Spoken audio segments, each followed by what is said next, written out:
7 minutos. Olha, no último fim de semana, aqui em Manaus, foi realizada a 5ª conferência da Frente Parlamentar Evangélica do Congresso Nacional com o tema O Nosso Brasil na Perspectiva Cristã. Evento que contou com as participações dos ministros Abraham Weintraub e também da ministra Damares Alves. É sobre esse assunto que eu converso agora com a Tamires Claire. Traz a Tamires para a gente aqui, por favor. Tamires, mais uma vez, bom dia para você. Esse evento rendeu algumas polêmicas, né, Tamires? Como sempre. Traz para a gente as informações do que ocorreu por lá. Pois é, Manuel, deu polêmicas mesmo. Esses ministros, eles já são conhecidos por darem esse tipo de declaração. Nesse dia, né, que era um evento que não tinha relação realmente com nenhum dos ministérios, eles não deram nenhum tipo de entrevista à imprensa, não quiseram dar nenhum tipo de declaração a respeito dos ministérios. Eles falaram apenas para o público nesse dia e com os temas que eles já são temas recorrentes deles, né? O ministro da Educação, por exemplo, Abraham Weintraub, ele falou sobre a ameaça, que ele considerou a ameaça da esquerda, citando, por exemplo, uma das obras do sociólogo Karl Marx, dizendo que o Capital é uma obra profana, né, que foi como ele chamou, dizendo que ali dentro daquele livro havia indícios para tentar destruir a família, dizendo que dentro daquela obra era uma espécie de... era uma obra, na verdade, para fazer com que os valores cristãos fossem atacados, e ele, inclusive, ressaltou de forma positiva as ações do governo federal para tentar acabar, por exemplo, com o movimento dos trabalhadores rurais sem terra, né? Porque há um grande movimento desde o início do governo atual para tentar enfraquecer esse movimento de uma certa maneira. Também teve a fala da ministra de Direitos Humanos, Damares Alves, e ela chamou atenção para um fato que realmente é preocupante. Segundo ela, desde que ela assumiu o ministério em janeiro, ela já registrou 179 denúncias, né, registros de ameaça de mortes. De acordo com ela, desde o início do ano, ela vem recebendo esse tipo de ameaça por conta das declarações que ela vem dando, e ela atribuiu essas ameaças, de acordo com ela, da imprensa, né, e de acordo com ela também, a esquerda vem alimentando esse ódio contra ela, porque, nas palavras dela, ela é uma branca cristã. Além disso, também esteve aqui o primeiro juiz cristão cotado para o Supremo Tribunal Federal, né?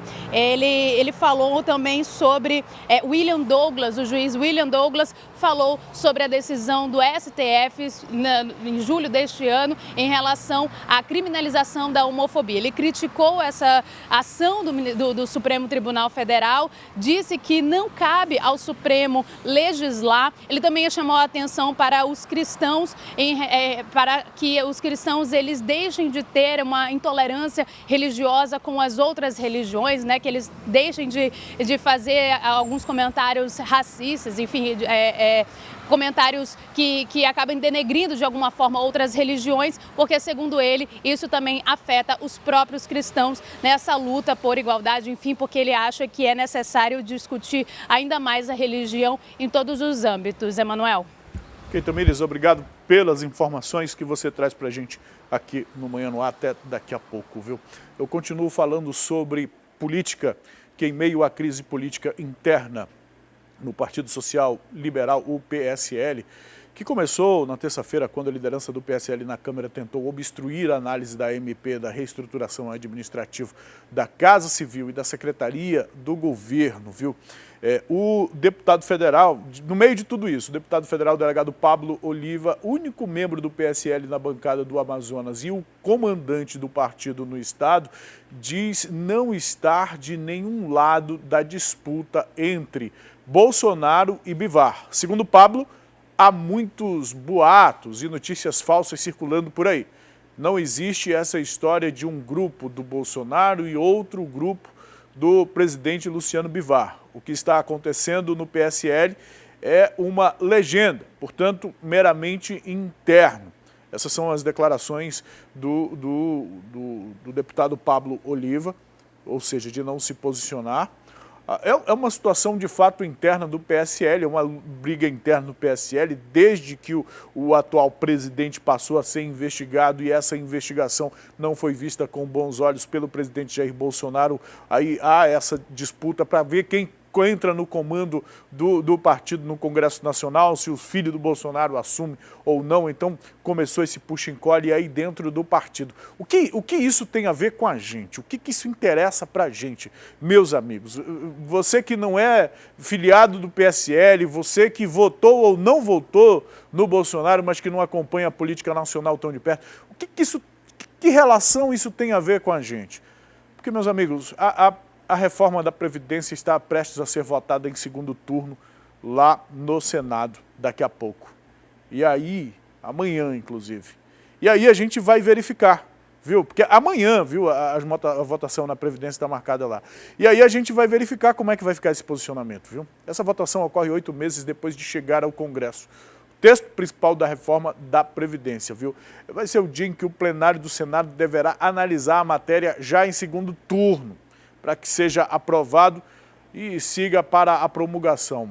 O projeto precisa alcançar no mínimo 49 votos favoráveis. Alguns pontos serão analisados nesta reforma ainda, viu? O texto aumenta o tempo para trabalhadores terem direito à aposentadoria, eleva as alíquotas de contribuição para quem ganha acima do teto do INSS, hoje de R$ 5.839, estabelece regras de transição para os atuais assalariados.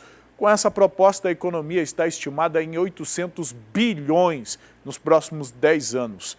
Antes dessa votação sobre a reforma da Previdência, em plenário, no mesmo dia, a Comissão de Constituição e Justiça vai votar o parecer do relator do texto, senador Tasso Gereissati, do PSDB do Ceará, sobre 9 emendas de redação apresentadas após a votação da reforma em primeiro turno. O principal ponto do texto busca incluir estados e municípios na reforma da Previdência. Neste domingo, viu, ainda sobre essa questão da reforma da Previdência. É por isso que nos interessa essa questão interna do PSL, para saber como é que o partido vai continuar unido, vai continuar trabalhando, porque essa economia estimada de 800 bilhões no período de 10 anos, é isso que interessa a todos nós. Porque se a reforma não trouxer essa projeção de economia, vai seguir a projeção que temos hoje, de déficit, de perda, de prejuízo, agravado nos próximos 10 anos. Se isso permanecer, o Brasil, que já está quebrado, vai ficar numa situação ainda pior e a médio e longo prazo não teremos nada de investimento. Não teremos nada de investimento. É por isso que nos interessa que o PSL resolva essa situação o quanto antes. Talvez isso fique para o próximo ano, depois que as eleições municipais ficarem definidas, mas tem muita coisa que precisa ser feita até lá, viu? Olha, e teve eleição também no PT, no diretório do PT aqui no Amazonas, viu? Reeleito com 190 votos contra 70 votos do segundo colocado, é o Sinésio Campos, né? O deputado o Sinésio Campos é o presidente local, regional do PT. O mandato passa a valer a partir de janeiro. Após a reeleição, Sinésio, a oposição diz que vai recorrer da decisão, viu? A oposição a ele. 4 chapas que disputaram as eleições internas do partido acenaram recorrer à direção nacional para invalidar o resultado após a reeleição do deputado estadual Sinésio Campos como presidente do Partido dos Trabalhadores no estado do Amazonas.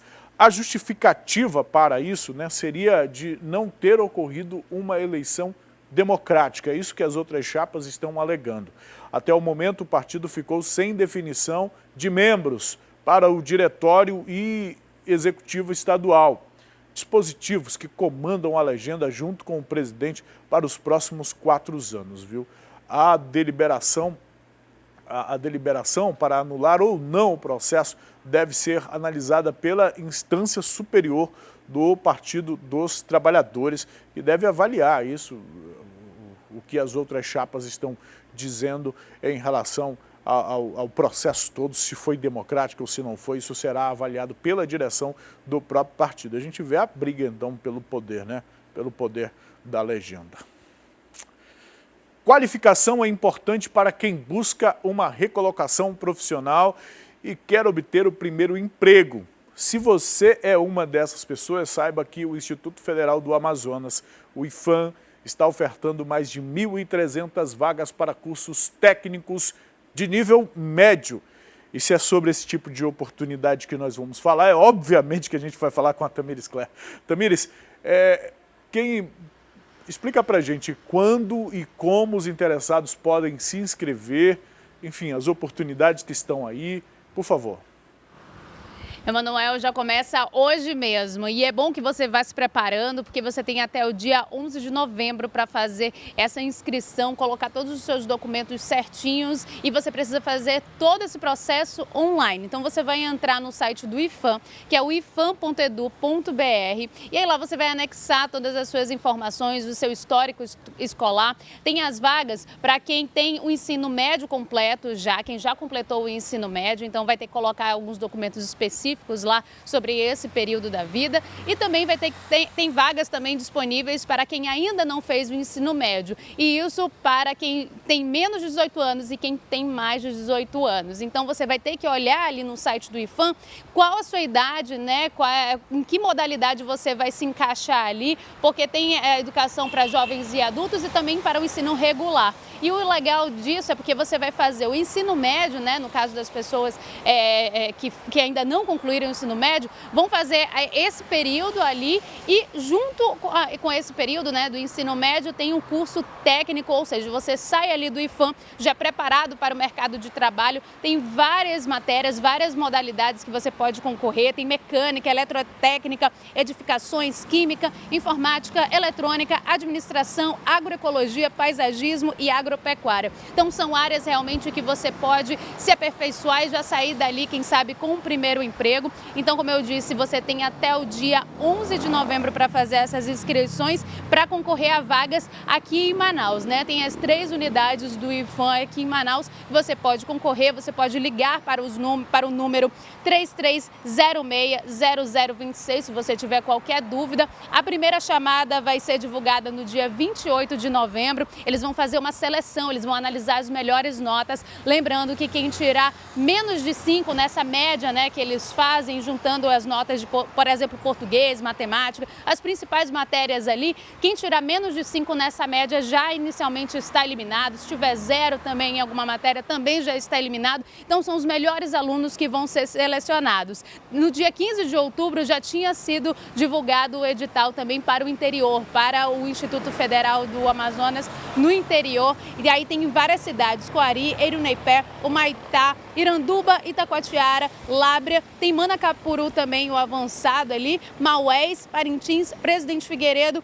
Tabatinga e Tefé, para o interior são mais de 2.200 vagas. É uma grande oportunidade, é uma forma diferente de você fazer o seu ensino médio e quem sabe já sair dali empregado, depois fazer uma faculdade. É sempre importante ter realmente qualificação, a gente sempre fala por aqui o quão importante é se preparar para o mercado de trabalho, né, Manuel? E essa é uma grande chance gratuita ainda, né? Exatamente. Uma coisa importante também, né, Tamires, que assim como as vagas do CETRAN, essas vagas são preenchidas muito rápido, né? Então é preciso as pessoas ficarem atentos e acessarem imediatamente logo que tiverem a oportunidade para, enfim, não perder tempo. Tamires, obrigado pelas informações, minha querida.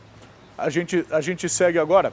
Vamos falar com a May Chapiama? Traz a May Chapiama para a gente aqui. Ela já está posicionada no nosso link. A May vai falar sobre as ocorrências da chuva.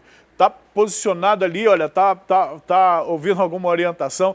Alô, May, você está me ouvindo, May? Será que ela está me ouvindo? Será que ela sabe que ela já está ao vivo para o Manhã no Ar? Ela está na frente do abrigo Janel Doyle, onde caiu aquela árvore, uma das ocorrências da chuva deste fim de semana. Deixa eu ver se a May... May, será que eu já consigo ouvir a May Chapiama? Fala comigo, May, por favor, traz as informações, mostra pra gente o que você está acompanhando aí, por favor.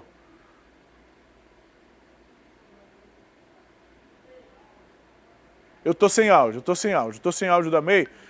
May, pede para o teu cinegrafista mostrar a árvore para a gente, travou o sinal. Produção, fala com ela aí pelo retorno. A gente está sem o áudio da May. Vamos resolver essa dificuldade aqui um instante. Antes de voltar com a May Chapeama, a gente está recebendo uma informação de um telespectador. Traz essa informação na tela, por favor. Coloca aí na tela cheia para as pessoas de casa acompanharem. Olha só, essa mensagem destacada aqui. Bom dia, não quero ser identificado, mas hoje pela manhã... Ele não quer ser identificado, portanto, para deixar claro, não é essa foto aqui de cima, tá? Me bota aqui na tela, por favor, me põe no ar aqui, Piranha, por favor, para as pessoas verem do que eu estou falando. Então, aqui em cima, eu estou com o Pedro filho. O filho dele está pedindo um abraço, não é essa foto aqui não, tá bom? Aqui nós temos a mensagem de um telespectador que não quer ser identificado e ele diz o seguinte, agora enche a tela para as pessoas de casa acompanhar. Não quero ser identificado, mas hoje pela manhã moradores do Monte Oreb amanheceram com um corpo de um morador morto, todo furado de bala. E que lá tem uma guerra sem fim. Queremos a polícia lá, tem gente de bem lá que precisa sair para trabalhar e não está conseguindo sair cedo para o trabalho. Então, a informação que a gente está recebendo no primeiro momento do morador é de que 2 pessoas foram encontradas mortas lá nessas condições. A gente já conseguiu confirmar com o IML a morte de 2 pessoas lá no Monte Oreb. Lembra do Monte Oreb? Você lembra do Monte Oreb? Recentemente, nós falamos do Monte Oreb aqui, daquele caso lá onde aquela menina estava desaparecida. E o padrasto dela também, que inclusive não foi encontrado. Recentemente mostramos uma jovem presa no Monte Oreb, suspeita de comandar o tráfico de drogas por lá. Recentemente mostramos uma operação da Polícia Militar que fez incursões lá, que encontrou covas rasas abertas, locais de tortura, que prendeu gente no meio da mata, em barracos lá, em flagrante, em posse de armas e drogas, o tráfico de drogas. Nós mostramos tudo isso. Nesse fim de semana, a polícia passou lá muito tempo procurando corpos de pessoas e agora a confirmação, a informação de que, pelo menos a suspeita era de que um casal que teria tido a casa invadida. São informações preliminares ainda que a gente vai confirmar, mas esse casal teria tido a casa invadida, estaria sendo procurado e agora a gente tem informação. No primeiro momento por um morador que está confirmando isso para a gente, o IML que já confirma as 2 mortes naquela área da cidade e ao longo da nossa programação você vai acompanhar este caso, a gente vai procurar saber o que aconteceu. Agora eu quero voltar para as ocorrências de chuva, vamos ver se a gente já tem a situação do microfone da May resolvida. A May está lá no lar, no abrigo. May, a chuva deixou estragos por aí. Essa árvore aí é a que caiu durante o temporal? Explica pra gente, por favor.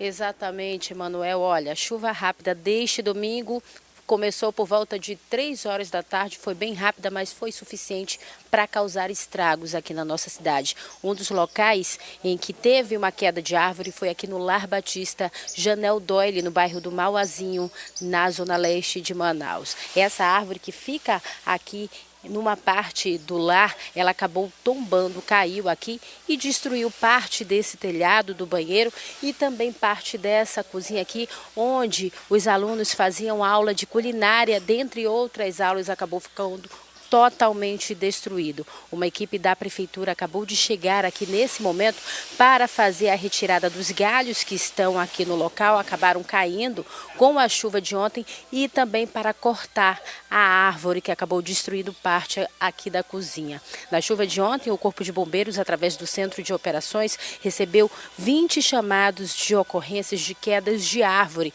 E essa aqui no Lar Janel Doyle não foi a única, viu, Emanuel? Houve também quedas de árvore na Rua G, do conjunto Oswaldo Frota e também na Rua Margarida, na Nova Cidade, na zona norte de Manaus. E também fora essas quedas de árvores, houve também a falta de energia em alguns bairros aqui da capital devido a essa chuva que foi rápida na nossa cidade. Houve também falta de energia no bairro do Tarumã e no bairro do Dom Pedro, onde os moradores fizeram uma manifestação na rua principal do bairro aí com barricadas de fogo, tudo para tentar chamar a atenção aí da empresa que não prestou o serviço durante todo à tarde, né, que foi embora a energia por volta de 3 horas da tarde e retornou somente depois de 11 horas da noite, o que acabou deixando os moradores ali revoltados ali daquela área do bairro do Dom Pedro, na zona centro-oeste de Manaus. Aqui no Janel Doyle, a equipe da prefeitura já está aqui, a gente ressalta aí a todos os nossos telespectadores que estão assistindo o programa nesse momento, que possam fazer as suas doações aqui para o Lar Batista Janel Doyle, porque parte aqui da cozinha ficou totalmente destruída, eles vão precisar reconstruir essa parte aqui do abrigo, então a gente pede aí doações para que eles possam, né, reconstruir novamente o quanto antes, já que vai ficar inutilizado essa parte aqui, onde os alunos faziam aulas de culinária e agora eles não vão poder ter essa aula daqui a pelo menos 1 ou 2 meses, que é o tempo em que eles vão reconstruir essa parte. Esse banheiro também ficou destruído junto com o telhado, então a gente solicita às pessoas de bom coração que possam fazer as suas doações aqui para o lar, que possam vir aqui na instituição, que fica aqui no bairro do Mauazinho, na zona leste de Manaus, que você vai estar fazendo uma grande ação, viu, Emanuel? Então eu volto com você depois de ter passado aí essas ocorrências da chuva. May, por favor, aproveita que você está aí, fala com alguém do abrigo para pegar algum contato, o número de alguém que a gente possa divulgar aqui, porque de repente tem alguém que queira ajudar de alguma forma, a gente passa a informação. Olha aí como poderia ter sido grave, é uma mangueira, uma árvore muito grande, poderia ter destruído toda essa estrutura. Aí embaixo nós vemos as pessoas ali, olha, embaixo da árvore, eu não sei o risco, não sei se essa estrutura está sustentando bem a árvore, mas enfim, é uma situação muito complicada, muito perigosa. Será que ele tem o contato? É que a May pega lá com ele? Daqui a pouco a gente chama, diretora, ou a gente... Daqui a pouco... Já está... May, por favor, pergunta o contato, verifica formas com ele aí de as pessoas que estão assistindo de repente possam ajudar e do que exatamente eles estão precisando. Pois é, Manuel, eu estou aqui com o responsável aqui pelo abrigo, que vai passar todas as informações agora, nesse momento em que essa árvore acabou caindo durante a chuva deste domingo. Vocês vão precisar de doações, porque essa parte que vocês faziam aulas de culinárias e outras aulas acabou sendo destruída. Vocês vão precisar aí de umas ajudas justamente para reconstruir essa parte para os alunos, né? Com certeza. Tivemos esse dano na tarde de ontem aqui na instituição. E precisamos da ajuda da sociedade, como sempre tem feito, e a gente sabe que virá, a gente desde já agradece aqueles que poderão ajudar. Queremos deixar os nossos telefones para contato, 3615-8302, telefone direto da instituição, ou da nossa direção no 99214-8949, na pessoa da nossa diretora Magali Araújo.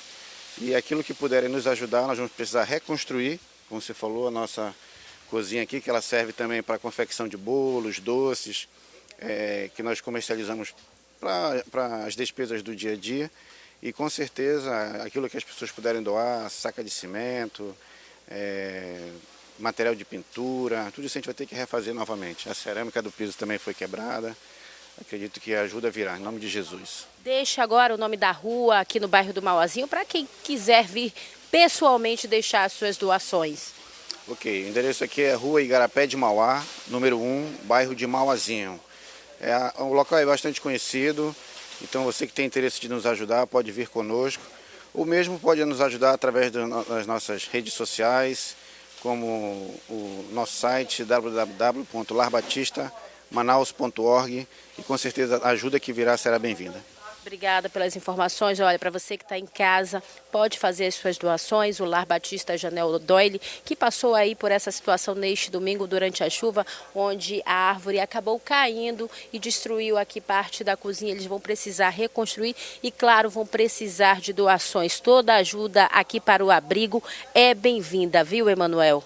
May, obrigado pelas informações, vamos torcer que as pessoas contribuam, o telefone está aí na sua tela, tem um número convencional, há um número de celular também, olha, 3615-8302 e 9214-8949. Eu só queria colocar, por favor, coloca a imagem do protesto das pessoas ali no Dom Pedro, a gente viu o vídeo do fogo, as pessoas ateando fogo na rua, é quando as pessoas já não sabem mais o que fazer, né? Já não tem mais o que apelar. Nós sabemos que durante chuvas fortes como essa, a gente teve teve aquela sexta-feira lá, que antecedeu, antes do fim do mês de setembro, aquela sexta-feira deu uma chuva forte, foi transtornos para todas as áreas da cidade. Nós temos a informação que na manhã de hoje, no Tarumã, ainda os moradores ainda estavam sofrendo com a falta de energia, e aí no Dom Pedro eles foram lá para a rua, atearam fogo, impedindo a passagem, o ir e vir das pessoas. É a maneira que as pessoas têm de fazer esse tipo de protesto.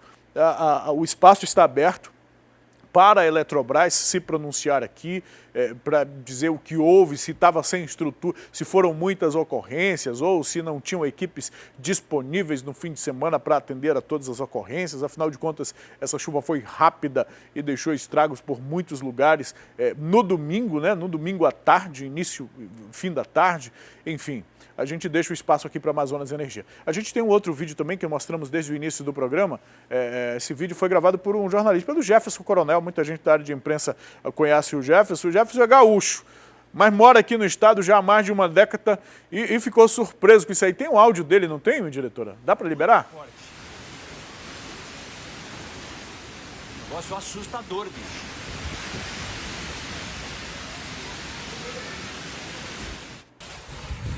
19 anos, 20 anos aqui nesse sítio e eu nunca tinha visto nada parecido. Não tinha visto nunca nada nem parecido. Pelo menos uns 20, 30 minutos aqui de chuva muito forte. E vento. E olha, nessa propriedade do Jefferson Coronel, uma mangueira foi arrancada. Ele ficou surpreso, mas esses temporais acontecem sim na nossa região. Difícil, por exemplo, para quem está nos rios e que enfrenta um temporal como este. É muito complicado isso. Infelizmente, nos últimos tempos, a gente tem esse ano aqui uma situação atípica, uma antecipação das chuvas e de chuvas muito fortes, com um volume de água muito grande, e agora temporais que estão deixando prejuízos muito fortes. Nessas áreas da cidade, Zona Norte e Zona Oeste, na própria estrada, na 174, teve árvores também que foram arrancadas e que em alguns pontos quase obstruíram o trânsito. Então foram muitas ocorrências e essas ocorrências estão se intensificando, né? A gente não sabe exatamente, os cientistas apontam as mudanças climáticas como resultado da ação do homem sobre a natureza. A gente segue acompanhando aí, olha, os bombeiros registraram 20 ocorrências de queda de árvores na cidade no domingo. 20 das que foram noticiadas, das que provocaram algum tipo de transtorno e a quais os bombeiros foram chamados. As pessoas que estão enfrentando, que estão com medo de árvores virarem no quintal de casa, na rua de casa, alguma coisa, é importante entrar em contato com os bombeiros ou com a Defesa Civil para que alguém vá lá fazer uma avaliação dos riscos. 8 horas e 5 minutos, vamos seguir com a informação aqui. A gente tem, em relação a esse caso, a diretora está me lembrando aqui, uma situação de bueiro, né? E olha só, é uma situação inusitada, porque imagina numa chuva dessa, com a quantidade de água enorme, numa esquina como essa, uma criança pega... Ainda mais essa chuva de domingo, foi uma chuva muito rápida.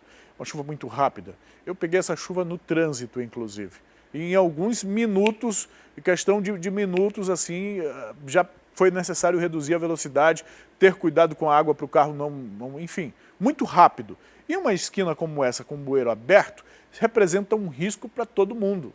Isso é o que? A Zona Oeste, minha diretora? Parece a Compensa, exatamente, o bairro da Compensa, próximo à feira. As pessoas fizeram esse tablado, esse estrado aí, justamente para evitar um acidente. Olha só, e nós estamos mostrando, o morador mandou aqui a foto, pediu para a gente mostrar, nós estamos mostrando. O Ministério Público fez uma recomendação há alguns anos à Prefeitura em relação a tampas de bueiros na cidade. Isso aconteceu, eu me lembro bem, logo depois da morte de uma criança, ali no Monte das Oliveiras, em uma daquelas ruas do Monte das Oliveiras, que foi depois de uma morte de uma criança no Novo Aleixo, no Mutirão.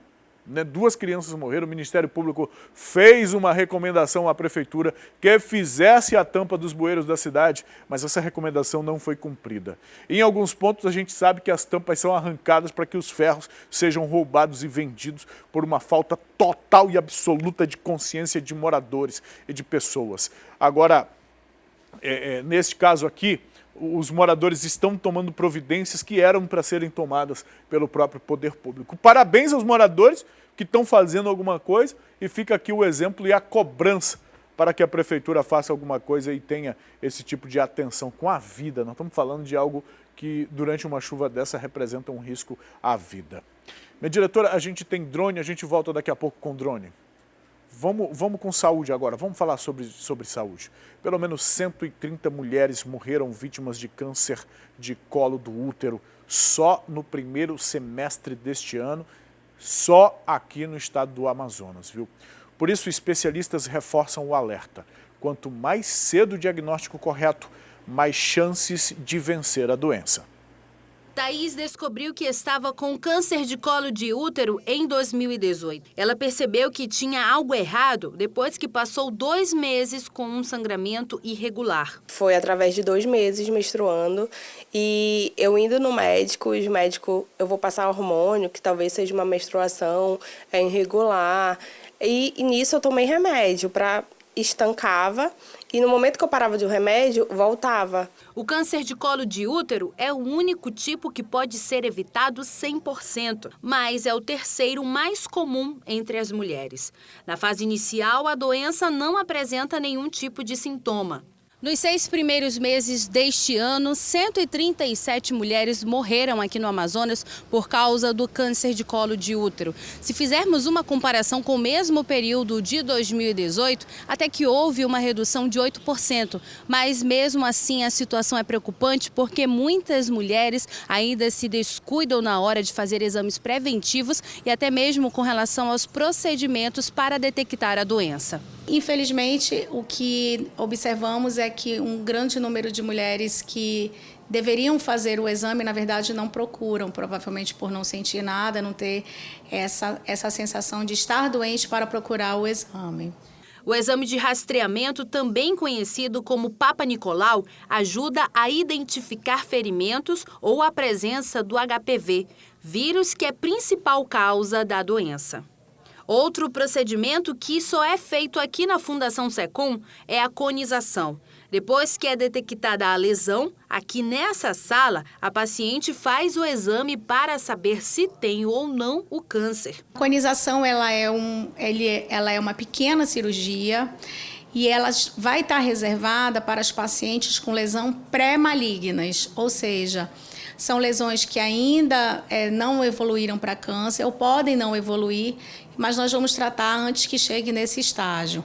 A Thaís, por exemplo, sempre fez os exames, mas eles não mostravam nenhum problema no útero. Por isso, precisou trocar de médico. Tanto é que eu tenho aqui o preventivo de 2017 e estava tudo normal. E quando é 2018, a minha surpresa, estou com câncer. Além da importância de fazer os exames em locais confiáveis, a orientação dos médicos é com a vacina contra o HPV. Esse é o primeiro passo da prevenção. E a vacina hoje ela é oferecida gratuitamente em todas as unidades básicas do estado. A vacina está disponível para os meninos de 9 a 14 anos e para as meninas de 9 a 11 anos de idade. A prevenção e o diagnóstico precoce, cedo, são as melhores formas de combater a doença, viu? Vamos para o intervalo? Daqui a pouco, depois do intervalo, a gente mostra a comemoração dos 106 anos do Caprichoso, lá em Parintins, na Ilha Tupinamarana. Teve festa por aqui por Manaus também, daqui a pouco a gente traz a reportagem, viu? E no quadro de hoje, no quadro A Vaga é Sua, vamos falar sobre uma profissão que está crescendo aí, a de técnico de meio ambiente. É a reportagem que a gente traz já, aqui no Manhã no Ar, depois do intervalo. Está atuando diretamente nessas questões relacionadas ao ambiente. Questões que giram em torno de impactos ambientais ou questões relacionadas à educação ambiental a partir de programas de conscientização, programas de controle, coleta seletiva.